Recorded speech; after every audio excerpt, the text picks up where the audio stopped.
शौहर ने 85 लाख रुपए लेकर सुलह कर ली और बाप ने 25 लाख रुपए लेकर सुलह कर ली।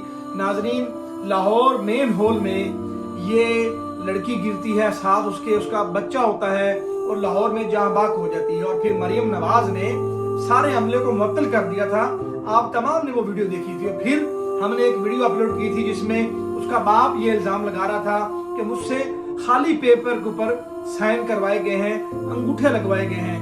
तो नाज़रीन, मैंने उस वीडियो में भी कहा था कि आने वाले दिनों में आप देखेंगे कि ये कहा जाएगा कि उन्हें सुलह कर लिया। बिलाखिर 85 लाख रुपए शौहर ने लिए और 25 लाख रुपए उस लड़की के वालिद ने हुकूमत से लेकर सुलह कर ली। और तमाम लोग जो इस वाक़े में मुलव्वस पाए गए थे, हुकूमत की जानिब से, मरियम नवाज की जानिब से उनको मुअत्तल किया गया था, उनके खिलाफ केस चलाया गया था, वो सब बाइज्जत बरी कर दिए गए हैं।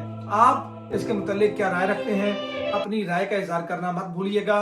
जज़ाकल्लाह, शुक्रिया।